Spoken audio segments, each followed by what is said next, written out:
Okay, welcome back. First off the bat, sorry, I said I was gonna promise on delivering new episodes every week. I got a little behind schedule, but I should be back on track for my Power Rangers 30 years and beyond video series.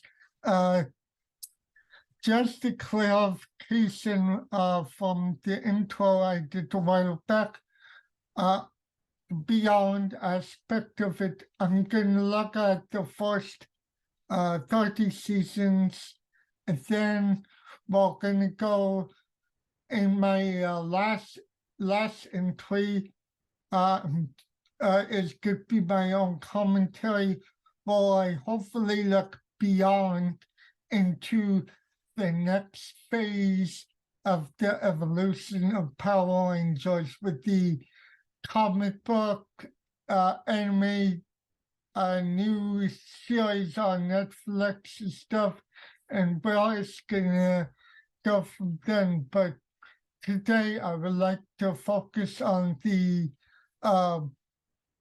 flagship series, the one that started it all, Mighty Morphin Power Rangers, and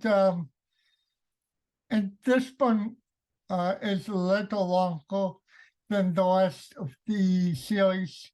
Powering each of the spin-off incarnations of Power Rangers only lasted about a season or two each. The flagship series Mighty Morphin had 3 seasons, so I'm going to talk about season 1 today, and in a few weeks, maybe next week, season 2, and then season 3. I'm gonna do slideshows for each, and like I said, it's season 1, and the basis for Power Rangers originated with a Japanese series of shows known as Super Sentai. They did get that Sentai moniker off the bat right away, the Super Sentai, even though each of the series seems to contain the word Sentai, which in my opening intro meant Battle Squadron. So the phrasing of Super Sentai came later, I believe, in the early to mid 80s. And like I said in my opening intro, it was going to start off with Bioman, but by the time it went into production in 1993, the footage was already outdated. So they picked the 1992 series, Kyoryu Sentai Ranger as the basis for the Power Ranger series, which Ranger had its 30th anniversary last year. We have it for Power Rangers this year. It is the longest episode count of the 3 seasons. It started off with 40, but ballooned to the final episode count of 60. And this is the first season that will be contained within a larger continuity that spans multiple seasons, in which characters from this season will be carried over to the next, and several would will appear later multiple times in future seasons.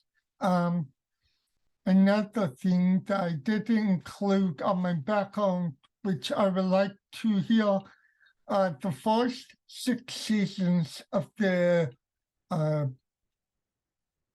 first 6 seasons of the Power Rangers universe, TV universe, is known as the Zordon era, and I will talk about that more in depth in this and within the next few slideshows.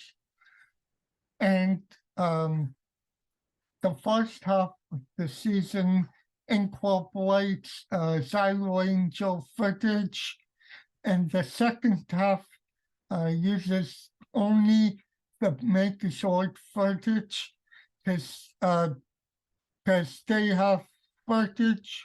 The footage used is known as Zyro 2, and I will discuss that more in length as the video progresses towards the second half. So now that we have the background, let's go to casting info. We have Jason Scott Lee, he's a Red Ranger.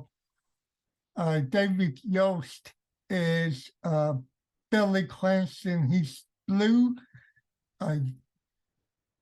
Got Walter Jones as Zachary Taylor, he's Black Ranger. Tui Train as Twainy Kwan, she's the Yellow Ranger. Amy Jo Johnson as Kimberly Hart, she's the Pink Ranger.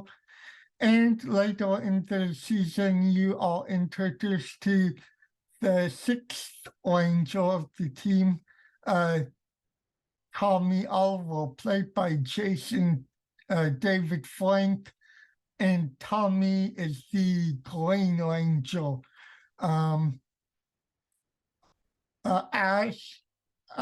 As of this recording, we have lost 2 of the principal cast members.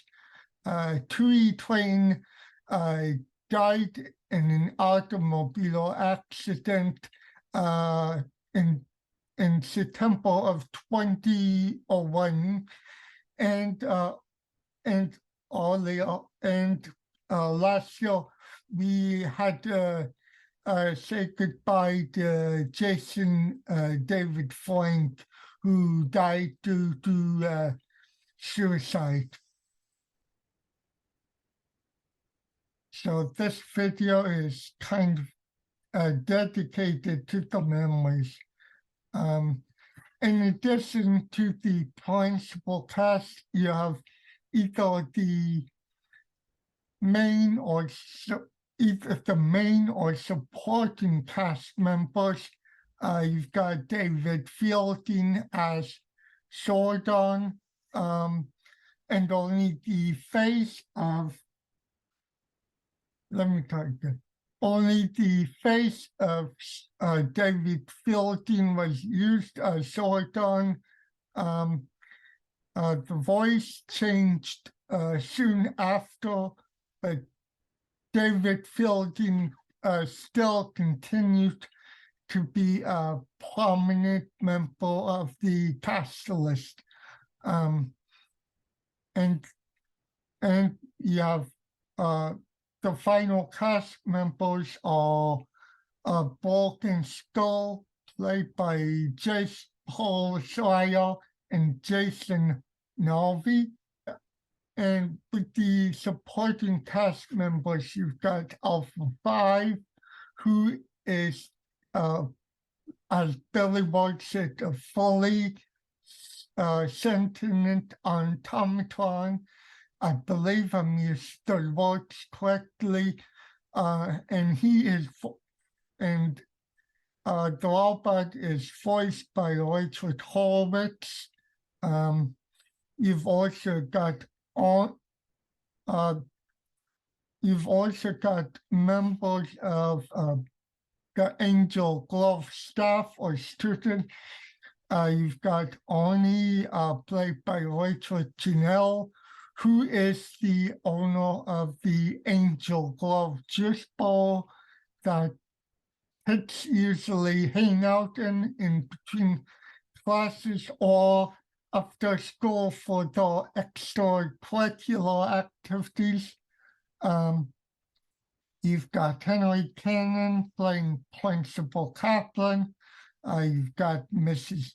Appleby, and you've got Angela, who was Zach's love interest in the later half of the season, and only recorded in a number of episodes. And for all those Angel fans who thought Principal Kaplan was the coolest principal, I have to disagree with you on that, because this is my favorite television school principal of all time, principal building. So shout out to Dennis Haskins and the cast of Saved by the Bell, which is the only time I'm gonna mention Saved by the Bell in here. So moving on to my favorite episodes. First off, we need to start by acknowledging basically the first episode that started it all, Day of the Dumpster. It premiered August 28th, 1993, and really it introduced us to a lot of the themes and visual motifs that would be common throughout the Power Rangers lore. For instance, the cast with the matching shirts, which would match the costume outfits. You've got the concept of the Zords and the formation of the Megazord, and that would go on to battle the Monster of the Week, which was a recurring theme element of the show. It was more like Monster of the Day, because it was broadcast on Fox Kids in the 90s, and new episodes would be shown daily rather than weekly. So it should have been Monster of the Day, but well, I got that information from our Angel Wiki. It did say Monster of the Week because our Sentai shows aired on a weekly basis. I wouldn't end it without recognizing the villains of the show. That's basically who they are pitted against, and Lito Repulsa is the main baddie for this season.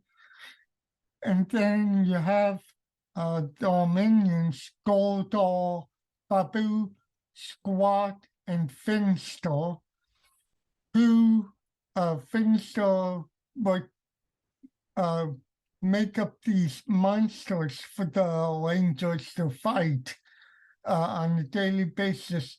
And then you've got the putties, who are essentially the fighting force that the teams have to battle as everyday teenagers, and then they would be either incorporated with the Japanese footage. So let's move on. I put a link there for you to watch the original unaired pilot that was shown to network executives in hoping of getting the show picked up So let's review all the differences between the test pilot and the airing pilot. As I said, they were both adapted from Ranger.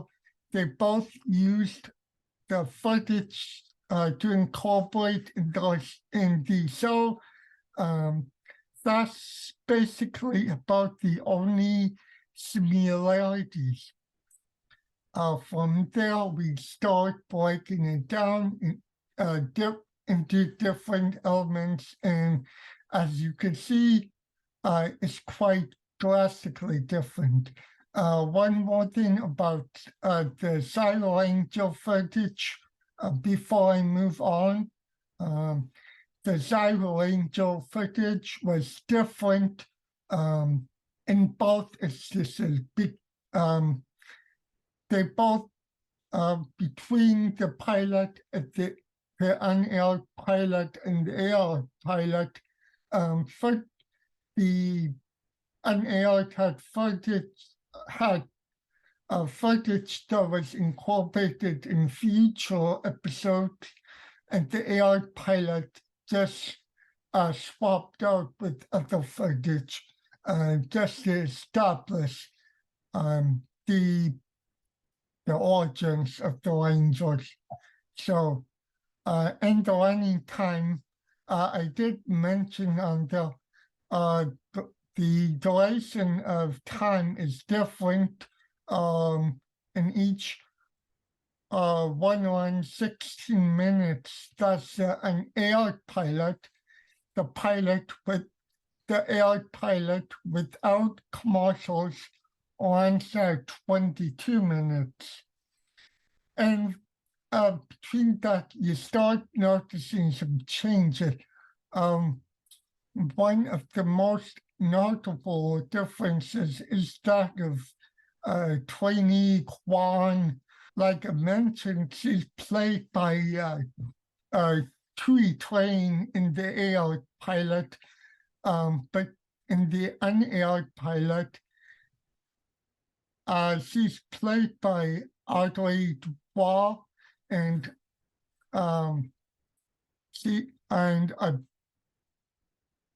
when you watch it, I believe that's where the trainee Crystal character would come in. I have no idea. And Audrey Dubois was supposed to be the 5 teams was called back when the pilot was given the green light for airing, but Audrey Dubois had to be replaced because she was asking for a higher paid salary. So they had to cut her out and swap her for a train. I did talk about the length of duration between the two. The hangout spot. You'll recall when I mentioned the cast, I did talk about Rachel Janelle's Arnie character. Well, Arnie runs a juice bar within Angel Glove High, which is where a lot of kids go to hang out. In the unaired pilot, it was a bowling alley, which I would assume is probably a block away from the high school, and kids would mostly hang out there to unwind before they had to either go to class or go home and do the homework for the next day. I don't know. I'm just speculating here. The bullies are quite different. If you notice in the unaired pilot, there are actually 4 of them, and they're not named, but it culminates in a little, in a short fight sequence. that's kind of mostly on the mean side. Whereas in the unaired pilot, it was reduced to two bullies, Bulk and Skull. And when they fight against the teens, it's somewhat almost a physical comical effect. It is just played out for laughs. And before I move on, one of the bullies who played Bulk, I mentioned Paul Schreier, he was actually in the original unaired pilot as one of the unnamed bullies. Ultimately, fortunately, I assumed they liked him enough so that he got the call back and he became Bulk. So now the mentor is a little similar or different between the two. And the air pilot, his name is Zordon, and Zordon is a giant face floating in a blue tube. In the unaired pilot, he is known as Soltor, and he inhabits the glowing tube, which gives it an appearance of a kind of lava-like appearance. And then we go to Alpha. Alpha is, like I mentioned, in the air pilot, his body is shaped in a humanoid body, whereas in the unaired pilot, he's kind of clunky. His body is more kind of angular, straight, similar to what a normal built robot would do. If you think of the Tin Man from The Wizard of Oz, you could picture that body, rectangular. That's what I meant by angular. But he is more of like a humanoid in the final version. Although there's no differences between the voicing, the voices are still the same. Now, the teleportation is different. In the unaired pilot, the bodies are elongated and stretched. Think of Stretch Armstrong or like Plato or Silly Putty. So that's kind of gave it a weird effect. Whereas the air pilot, they were transported according to the colored costumes. They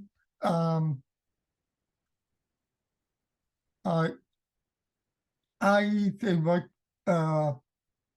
cover themselves in like the post-production editing with either black or pink or the blue facings over the bodies. I don't know how to word them, but now the other weird thing about it is that in the unaired pilots, when Zordon is describing what animal spirits they inhabit, they do these weird dinosaur morphs onto the teams, which makes it look weird and So I say downright scary. Luckily, that has been axed in the of the air pilot. And when Zordon talks with them, he tells them which color ranger they are, and then it cuts to what sword they are piloting based on the dinosaurs. Which brings me to the morphing sequence. The screen is divided into four.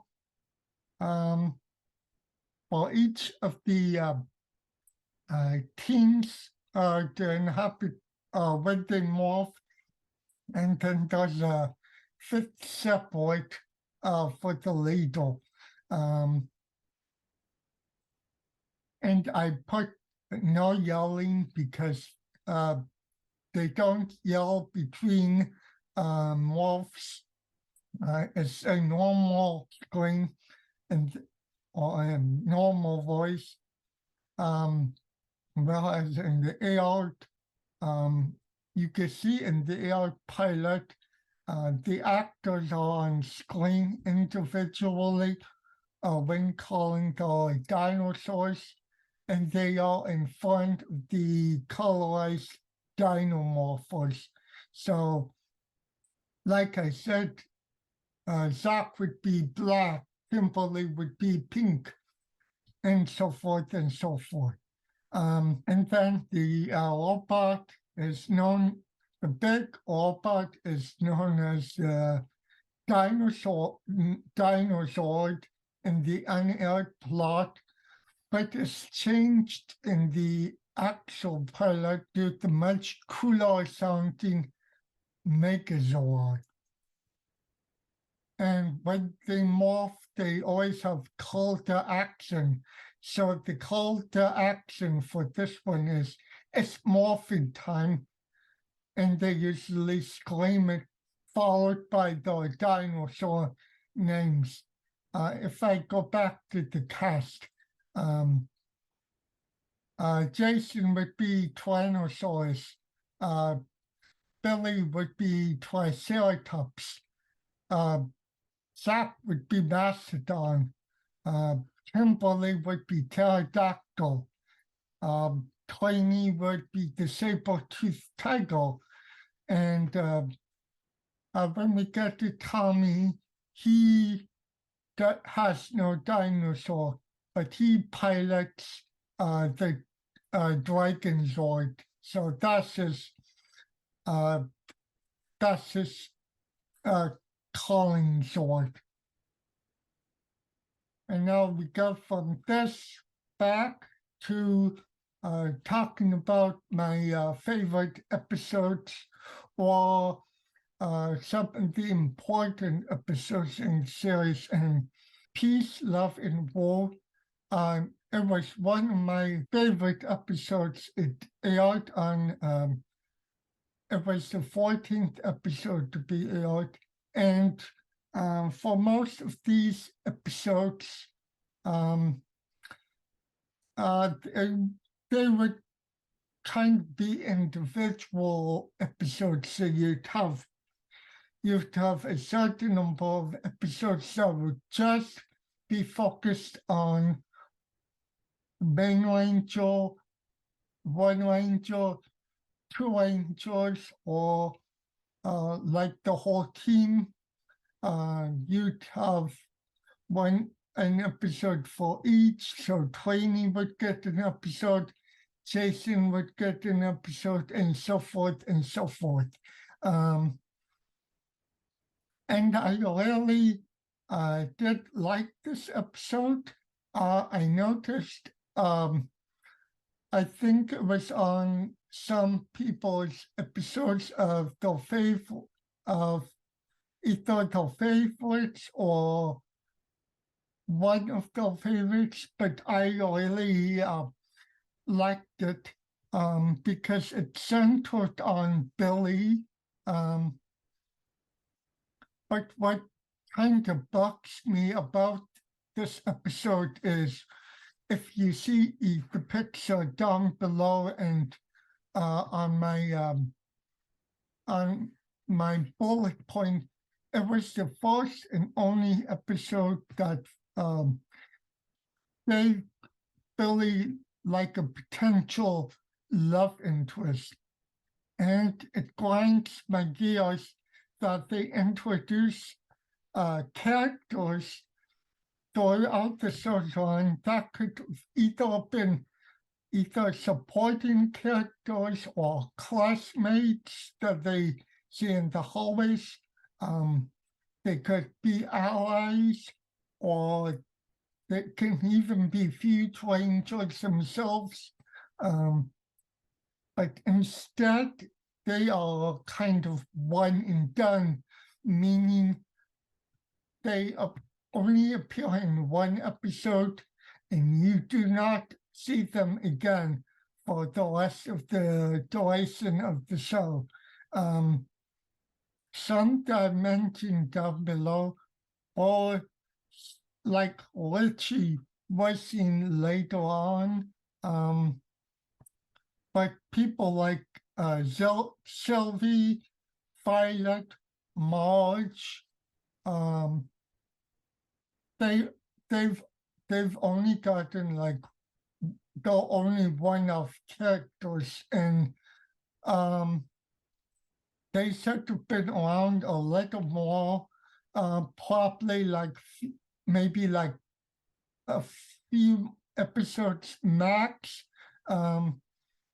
Angela was the only exception, and I did mention her. I did mention her when I was talking about supporting characters, because I believe she was in like 7 or 8 episodes. But I mean, they did bring her back for season 2, so that's my only complaint. So now we focus on going with evil, and this was episode 17 through 21 of the series. This was actually the first multi-episode arc and the only 5-parter throughout the series line. And like I did put, it was aired, all 5 parts were aired daily. This was the introduction of Tommy Oliver. He was the Green Ranger. I forgot to mention in the beginning, this will be, everything from here on will be spoiler heavy.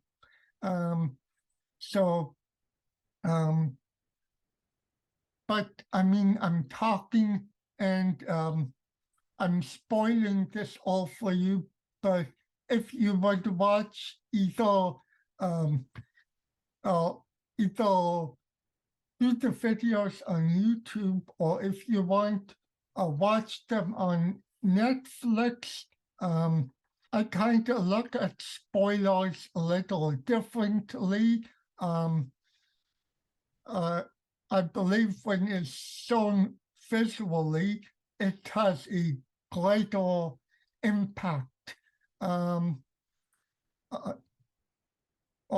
than somebody just you finding it out on a local Wikipedia.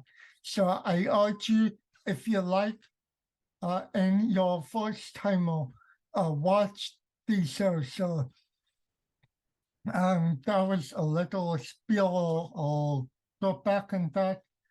So this is the introduction of Tommy Oliver, the Green Angel, and I did mention a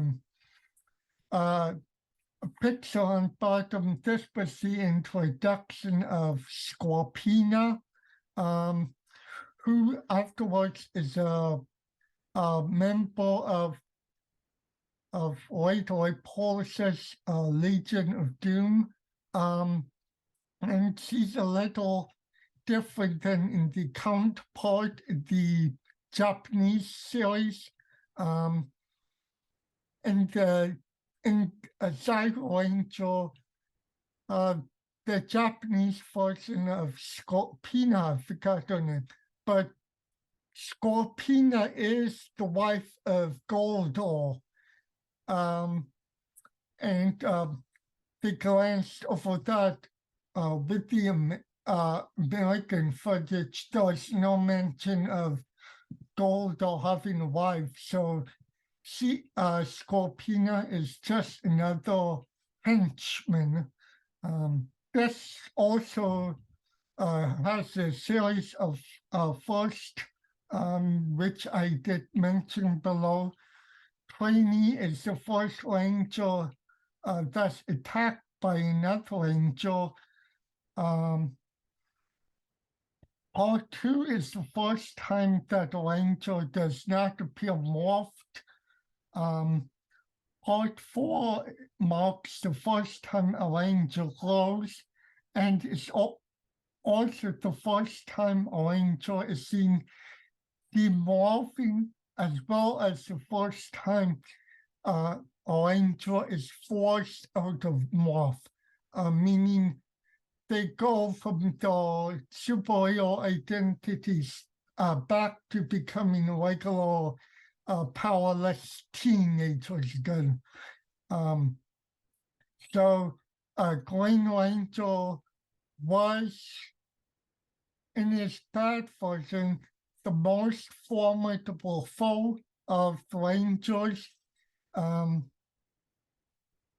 I got to say, part 2 and 3, the martial art sequence and the fight between Tommy in his Green Ranger form and Jason in the Dark Dimension is kind of one of the highlights in the show. Because back when I was like a preteen or teenager watching this, even until now, the choreography on the fight sequences are amazing. And then go from there to another Green Ranger centric episode, The Green Candle, which is a two-parter. So basically, Green with Evil airs October 5th through 9th. Time flies because we're already in November 1993, and this brings a brief end to the run of the Green Ranger. But I mean, it's a very different outcome of the Green Ranger than in the Japanese series, where, spoiler alert, when the candle flickers out in the American version, it's supposed to indicate that the Green Ranger or Tommy Oliver loses his powers. Whereas in the Japanese version, whereas the Green Candle burns to its wick, the Green Ranger of that series dies. So it's very different.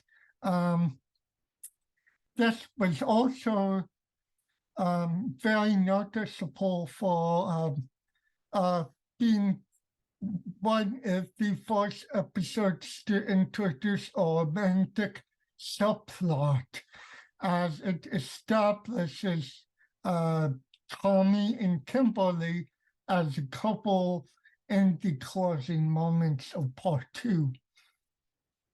So next we'll split out that to kind of what I thought was one of the funnest episodes of the series. a bad reflection on you. This is the 38th episode of the series, and it introduces the concept that there are evil rangers, and later figured that the only way to kind of ruin the ranger's reputation is by creating evil versions of themselves, which also is a recurring kind of recurring theme that we see later on with another episode, Mighty Morphin Mutants, and then later on as the season, as the show goes along, the concept will be reintroduced again. But it was a little fun watching the actors like flip the script, whereas they become evil instead of good. So it was kind of a little fun watching them flip the script on the Rangers, and it was nice to see them battle each other, even if it was the Zayu Ranger footage mostly. Next, we get the Doomsday, which was interesting. Like I said, the timeline, this is November of 1993, so it was about 3 or 4 months or after it aired, and it was already set up to be the series finale, which I put in parentheses is kind of a red herring. And as I go through more of this, you'll see what I mean by the series finales being kind of red herrings. But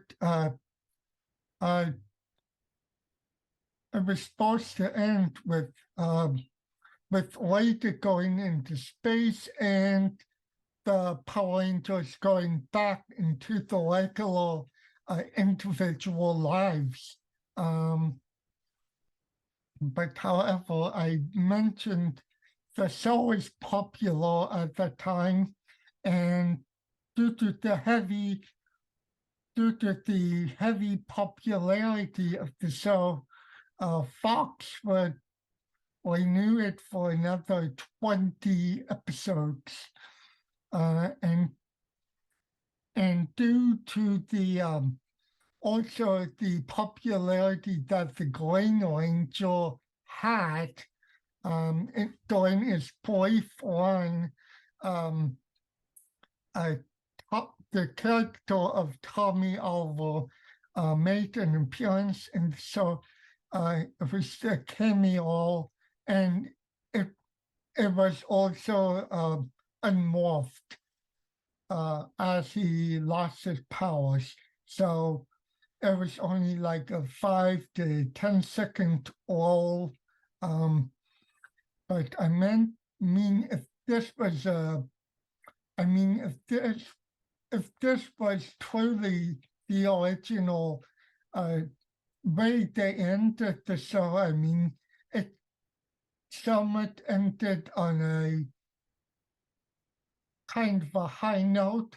I would have liked for them to have battled Goldo and Rita Repulsa as well, but you can do so much with the Japanese footage. So, and then is Later Seed of Evil. This came back after a 2-month hiatus in February of '94. I don't think this links up there with my favorite episodes, but I wanted to put this on here to introduce to you the concept of Zyro 2 or Zyro Ranger 2.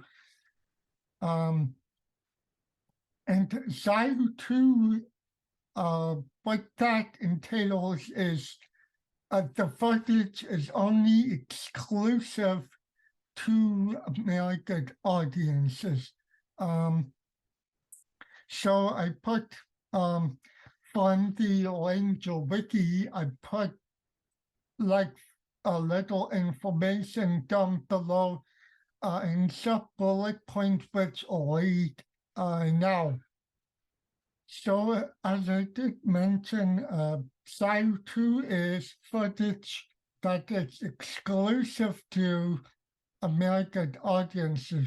What I mean by that is when Fox ultimately decided to renew this for another 20 episodes, what Saban did was Saban contacted the producers of Super Sentai, which is the Toei Corporation, and he also contacted Rainbow Productions, who are the makers of the suit monsters, to produce new footage. And out of that, 25 episodes worth of new costumes were created, and in-suit battles and mecha fighting scenes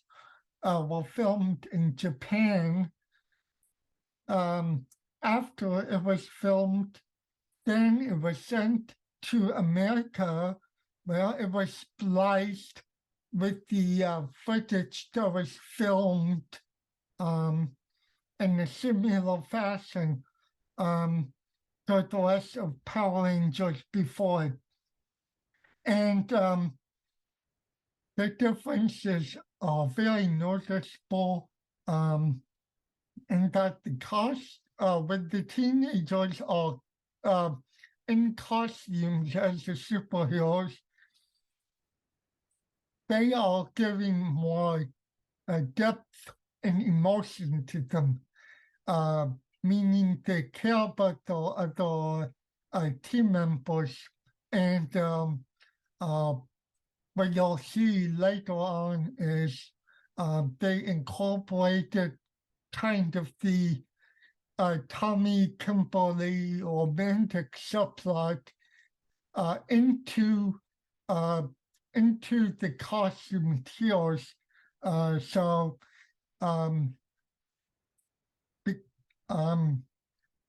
they are giving more like an emotional depth of feeling to them. And the fights are much slower in pace, whereas the action in the Zyro Ranger was more lively and fast-paced. I would argue that the fights are much slower within the Zord versus Kaiju or the monster battles. But the fights are much slower between like the putties, them battling the putties and battling the monsters outside of those Zords. So, and then another episode I would like to mention is, this is the final one. Return of an Old Friend, and it is the two-parter that sees the return of Tommy Oliver as the Green Ranger, and if once you see the series, you'll notice off the bat, well, he's currently kind of an old friend. And the closing moments of the series of the first part kind of sets it up. As you know, Tommy is going to ultimately return as the Green Ranger. And it is one where it has its first American morphed fight sequence between Tommy and Gordo that I would also rank is up there as kind of one of the best fight sequences. And up above and down below with the pictures of the morphed Rangers or the heroes in costumes. That is kind of what I mean by the costume heroes are giving more depth and emotion to them. Whereas you could see this kind of camaraderie or closeness with the Rangers in their costumed form in the Zyro Ranger footage. Down below, they had to, this is what I mean by they had to incorporate the Kimberly Tommy romantic subplot. Because I don't think in the Japanese series you had Tommy or the Pink Ranger kill for the Green Ranger because of the different storylines. And basically, in the Japanese series, the Green Ranger was bought out for brief periods at the time because part of the reason why he dies is when they resurrected the Japanese version of the Green Ranger, he is given a short amount of time before his time expires on Earth, and then only to prolong his lifespan, he was given like a secret secret entrance or secret fortress that when he's there would kind of prolong his lifespan. So that's what I meant when he's shown briefly, because when he's out of the clock ultimately starts running down. I've never haven't seen Zyro Ranger, but I've recently started watching Himitsu Sentai Go Ranger, which is actually the first of the Super Sentai series. I've only watched about 50 episodes of it, so hopefully when I get this down the road, I can have a better grasp of where